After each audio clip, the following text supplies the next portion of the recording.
بسم الله الرحمن الرحيم نحمده ونصلي على رسوله الكريم أما بعد فقد قال الله تبارك وتعالى في القرآن المجيد والفرقان الحميد أعوذ بالله من الشيطان الرجيم بسم الله الرحمن الرحيم ذلك الكتاب لا ريب فيه هدى للمتقين وقال النبي صلى الله عليه وسلم خيركم من تعلم القرآن وعلمه. صدر محترم اسٹیج پر مخلوص بزرگان دین اور حاضرین جلسہ، آج کی اس محفل میں اور آج کی اس مبارک اجلاس میں میرا موضوع سخن دنیا کی سب سے پاکیزہ اور مقدس کتاب قرآن پاک ہے. ہمیں چند سورج کی طرح یقین ہے کہ اس کا ایک ایک حرف سچا اور صادق ہے. قرآن وہ کتاب ہے جس کی زبان مقدس، بیان مقدس، جو فصاحت اور بلاغت کا ٹھاٹھے مار کا سمندر ہے، جس کے متعلق ارشاد ربانی ہے کہ قرآن وہ کتاب ہے جس کی صادقہ برحق ہونے میں کوئی شک و شبہ نہیں، جس کے بارے میں محسن انسانیت حضور پاک صلی اللہ علیہ وسلم نے ارشاد فرمایا کہ تم میں سے سب سے بہتر وہ شخص ہے جو قرآن کو سیکھے اور سکھائے.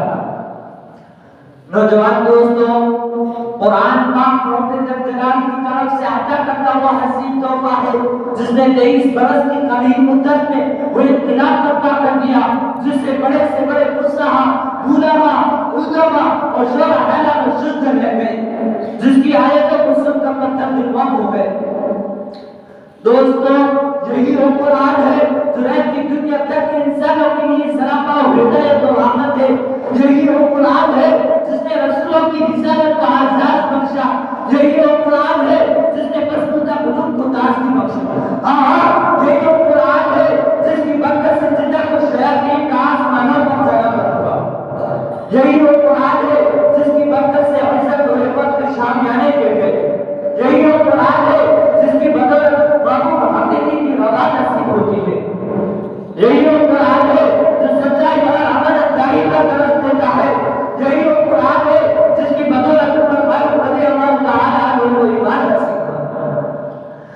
یہی وہ قرآن ہے جس کی نبی پیش کرنے سے ساری دنیا عاجز و قاصر رہی. یہی وہ قرآن ہے جس کی مدد پیش کرنے سے عرب کے فصیح و بلیغ زبان والی کا دعویٰ کرنے والوں کو خوشی دے. یہی وہ قرآن ہے جس کی حکمت کا وعدہ تمہارے کے کائنات میں فرمایا. یہی وہ قرآن ہے جس نے ذہنی قوتوں کو جلا بخشا. یہی وہ قرآن ہے جس کی برکت سے اجڑے زمین میں بہار پیدا ہوتا ہے. محترم حضرات، آج کے اس محفل دور میں جس کلام پاک کو مقبول سمجھا جاتا ہے، اس کے الفاظ کرنے کو امامت بتلایا جاتا ہے، کہا جاتا ہے اس کے الفاظ بچہ اور بے سمجھے پڑھنا بھی سود ہے. افسوس اس قرآن پاک کے بارے میں ہمارا یہ خیال کہ جس کے بارے میں شہنشاہ دفعہ جناب محمد رسول اللہ صلی اللہ علیہ وسلم نے ارشاد فرمایا اقرأ ورقی ورقی کما کنت ترتل فی الدنیا فإن منزلک عند آخر آیت تقرأها. کل قیامت کے دن حافظ قرآن سے کہا جائے گا قرآن پڑھتا جا اور جنت کے درجوں پر چڑھتا جا اور خوب ٹھہر کر پڑھ جیسے کہ تو دنیا میں ٹھہر کر پڑھتا تھا. اور تیرا آخری مقام اور ٹھکانہ وہی پر ہے جہاں آخری آیت پر پہنچے. اب اسی بات پر میں اپنی تقریر کو ختم کرنا چاہتا ہوں. دعا کیجیے کہ خداوند قدوس تمام مسلمانوں کو قرآن سیکھنے اور سکھانے اور اس پر عمل کرنے کی توفیق نصیب فرمائے.